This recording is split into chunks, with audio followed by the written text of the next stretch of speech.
2021. bu ñu tourné gis leen donc li may njëkk a def mooy gërëm presse bi sant leen si ni ngeen taxawee ci la lutte démocratique pour le Sénégal tey nag dama woote une déclaration importante mais balaa may dugg ci déclaration bi li may njëkk a def mooy remercier de vive voix le président Bougane Gueye Dany gërëm ko sant ko parce que ay moments difficiles ànd nañ liggéey bu am solo xeexal sunu réew xeexal la démocratie gërëm waa gëm sa bopp yëpp sant leen équipe yëpp maa ngi leen di gërëm parce que liggéey nañ aussi avec des moments difficiles liggéey nañ pour sunu réew li may tàmbalee nag mooy ànd boo gis rek dafa am fu muy yem mais nag bu fay yem aussi na rafet man loolu laa gëm parce que ñun ñooy nekkaat ci sunu guerre Sénégal war fi dund décision bi ma jël dafa doon décision boo xam ne su may kilifa parce que wax na ko moom mooy coordinateur mouvement bu am doole bi nga xam ne yor nañ ko ay ati at di def social bu doy waar ci parcelle commune yi ñu wër ak ci biir réew mi Europe di ngeen dégg tout à l'heure coordinateur u Paris coordinateur u Finlande coordinateur u Italie ñoom ñëpp dinañ dugg wax kilifa yëpp taxaw nañ jël décision ma porté ko parce que man maay président mouvement bi décision bi du dara lu dul mooy à partir d'aujourd'hui Gueye l'original quitté na mouvement gëm sa bopp à partir d'aujourd'hui Gueye l'original se décharge de toutes ses fonctions du mouvement gëm sa bopp parce que nag yaakaar naa ne xeexu suñu réew bi ñëpp gis nañ ci taxawaay bi ma bokk comité exécutif bu F24 toogal fa gëm sa bopp di liggéey bu metti nekk le président de la commission organisation mobilisation massification et implantation F24 ci réew mi yëpp jóge fa front bi bu mu amee front pour la défense ma nekkaat même fonction yi di organiser toutes ces manifestations dans ce pays ñëpp gis nañ ne tey xeex bi ñu doon xeex metti woon na ba boo doon dem plateau sax say mbokk say waaju dañ naan la li ngay wax xool et cetera ba ñëpp ragaloon nañ ne soo génnee sax ñu jàpp la mais teewul lépp dañ ko braver xeex yaakaar naa nag soo nekkee njiit bu décision jotee quand le peuple appelle après avoir combattu farouchement ce régime il faut prendre la décision attendue par tous les Sénégalais quand le peuple appelle il faut assumer ses responsabilités te je crois que loolu moo indi coow li ba nga xam ne fa ma nekkoon parce que man dëgg rek bu dëgg weesoo nag ku nekk delluwaat ca la nga nekk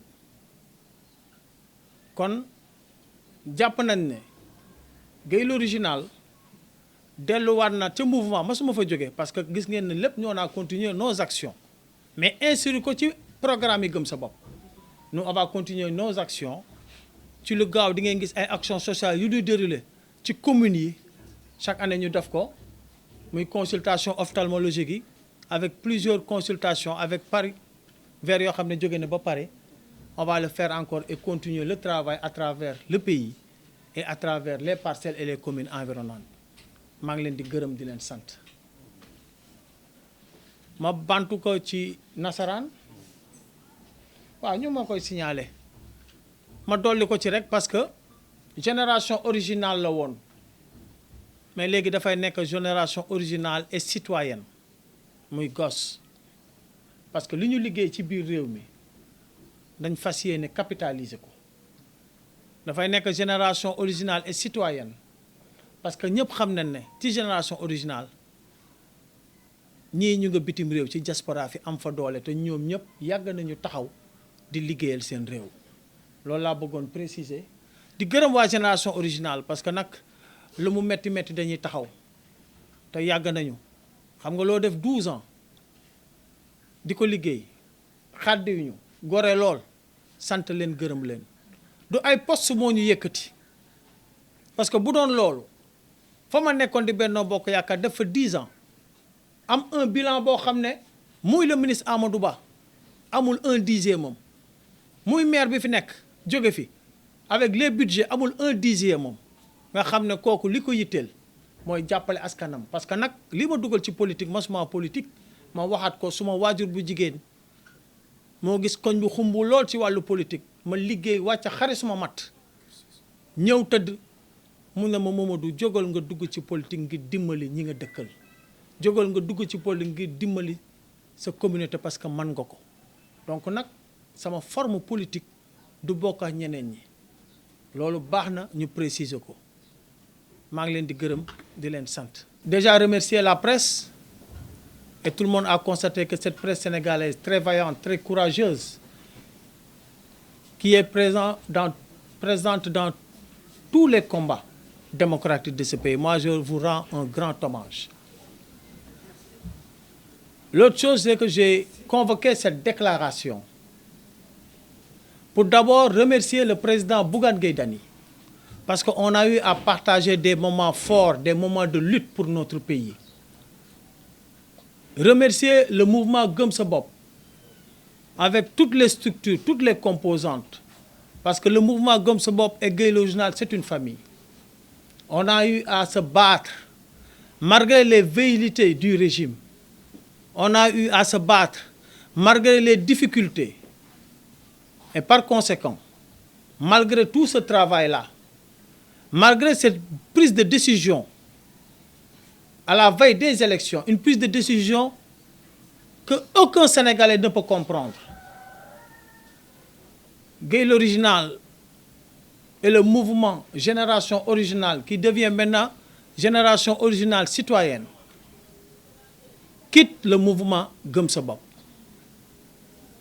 Gueye l'Original et le mouvement Génération Originale Citoyenne démissionnent de toutes les instances de Gëm Sa Bopp. Parce que nous, notre philosophie, depuis le départ, était d'être partout des Baye Fall de la population. Le mouvement Génération Originale, aujourd'hui, a un bilan social qu'aucun acteur politique aujourd'hui aux Parcelles Assainies n'a le 10e. Quand je parle d'acteurs économiques, d'acteurs politiques, je pense au ministre Amadou Ba, malgré toutes ses fonctions. Je pense à l'ancien maire Moussa Sy, malgré ses mandats avec le budget municipal. Pourquoi notre ligne de conduite? Parce que je n'ai jamais fait la politique. Et c'est ma maman qui m'a demandé d'entrer en politique pour aider ma communauté. Donc on ne peut pas avoir la même perception de la politique. Et malgré tout ça, je n'ai jamais occupé de poste politique, ni touché l'argent politique. C'est pourquoi je suis autonome là où je suis. Quand je ne vois plus clair, quand je ne me retrouve pas, je me retire. Et je me retire dans la dignité. Je me retire dans la décence. Remercier les membres du mouvement qui, depuis presque 12 ans, sont restés à mes côtés, sont restés fidèles. maa ngi leen di gërëm di leen sant. Je me retire de Gëm Sa Bopp pour continuer le travail qui, depuis 12 ans, on est en train de le faire aux Parcelles, dans les communes environnantes et un peu partout au Sénégal. La mission continue et va se densifier. Sous peu, nous allons organiser, comme chaque année on le fait, plus de 5, une campagne de consultation gratuite avec don de lunettes ophtalmologiques. Et chaque année, tout le monde sait que ces lunettes-là proviennent de la France. Di gërëm ñëpp, je remercie tout le monde. Le combat a été épique, héroïque, difficile, malgré les menaces du pouvoir. Et chaque fois, je me rappelle, ma famille m'alertait. Parce qu'à tout instant, je peux être cueilli par la gendarmerie ou la police. Mais on a été vaillants. Étant membre du comité exécutif de 24, au nom de Gëm Sa Bopp, étant le président de la commission d'organiser toutes les manifestations, c'est Gueye l'Original qui les a organisées. Président du pôle mobilisation, massification, implantation de F24, qu'on a implanté dans tous les départements.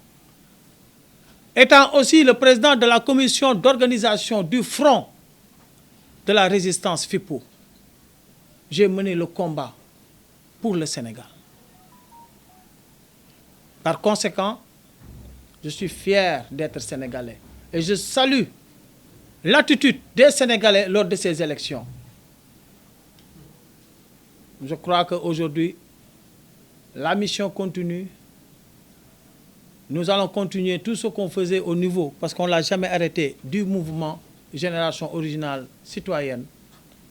Capitaliser tout ce qu'on a fait à l'intérieur du pays et être en alerte pour pouvoir servir et non se servir de notre cher Sénégal. Merci beaucoup.